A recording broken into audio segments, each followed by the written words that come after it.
is a big city. I wouldn't feel safe in Europe at this point in time because there are simply too many people in too close a space. And I think that poses a great threat. There are, as they say, 3 days' food in the shops. So things can turn very ugly very quickly. On that point, all survivalists agree. So what's your solution? We'd go bush and set up some form of our own civilisation in the bush straight away. As soon as we felt that we're not safe to walk on the streets. And that could be a couple of years away. We were invited to join Survive Club's Northern Division and attend one of their training camps in the Waikato. This is a gun. This kills, so never run in front of me, okay? They insist they're not gun nuts, more Boy Scouts in camo, training to survive off the land. We're a family organisation that is prepared to go out and work hard and learn the skills that we need to survive. Craig Stratton heads the Northern Division of Survive Club. How big is your organisation? Well, through the country, there's probably about 300 or 400 of us. 300 or 400? Yep. Some of them are like lawyers and medics and stuff like that.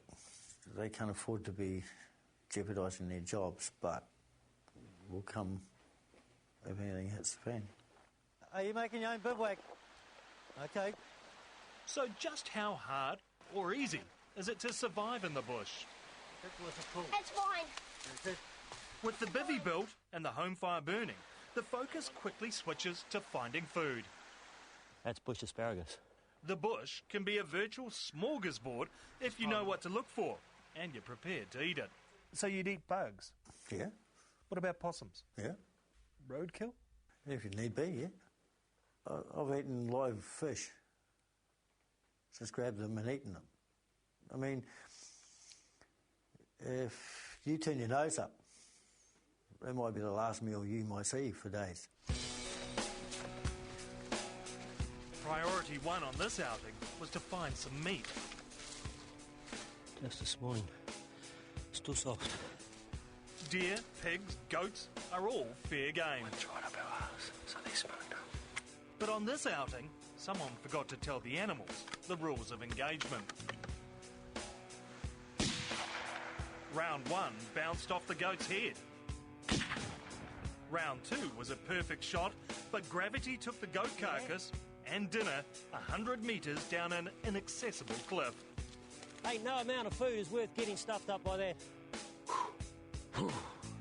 By nightfall, the only thing cooking on the home fire was wet socks. I still reckon you've got a better chance in the bush than you have been in suburbia, by far. But how long would you last? Yeah, I believe you could last months and months and months in the bush.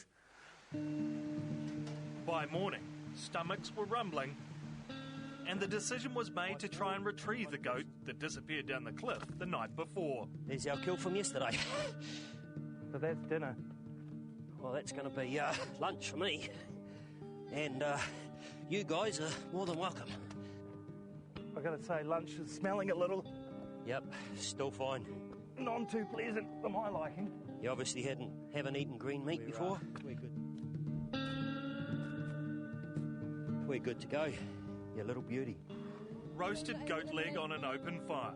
Not exactly gourmet, but it was enough to fire these survivalists back into action. We don't want to be put across as terrorists or some rebel group that, is out there to take people out. I mean, we're training with paintball guns, not running around with AK-47s in hidden military camps.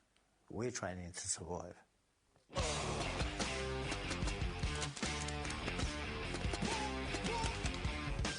It might look like fun and games, but these guys are deadly serious about the future.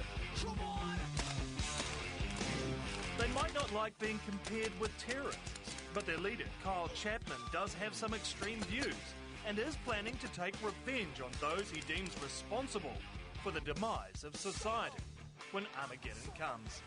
Former Prime Ministers and MPs are definitely on that list. And what would you do to them? Try them, give them a proper trial, let them defend themselves, and if they're found guilty, we'd hang them. You'd hang them? Yep, definitely. I believe they know that they could do something to make New Zealand better, but they choose not to. You dress in camo, you run around with guns, you want to kill politicians. Some would say you're terrorists. Honestly, there's some things that I really don't care about, and one of those things is what other people think. I think they missed the point. I don't think that their plans are appropriate or helpful, and I think the danger is that they would end up becoming more of the problem than the solution. Robin Scott's vision of the future is more Swiss Family Robinson. Gardening and animal husbandry is his thing, but firearms also have their place. Will you be arming yourself? Yes, I will, to be frank. I'm not a violent man, and I don't like violence in any form. But at the same time, I can see trouble in the future. And I think we may end up in a kind of a Wild West type of scenario. And I think we may end up in a kind of a gun law society. Sure, there are some worrying trends like climate change, oil prices, and the world recession. But you can't help but feel we've been here before. Society has already survived one depression, 2 world wars, the threat of global nuclear war, and let's not forget the Y2K bug. So, is there really any need to abandon the home comforts and head for the hills? It's going to happen. It's just how well we get organised to deal with that. That's the challenge as I see it. We're all aspiring to live that kind of celebrity, David Beckham and posh existence. And we're so on the treadmill of trying to achieve that we can't see that actually the conveyor belt that we're on is actually leading us over the cliff. Get ready. They don't have to join us. If they don't like us, that's fine. Just get ready themselves. Get ready for whatever's going to happen, you know. And for those who dismiss you as a paranoid fool? When you're suffering, then think about thinking that we're idiots. Because in reality, that person's an idiot. It's like an evolutionary gauntlet has been thrown down for us. Survival of the fittest. That's what it's about, and that's what it's always been about. Survival of the fittest.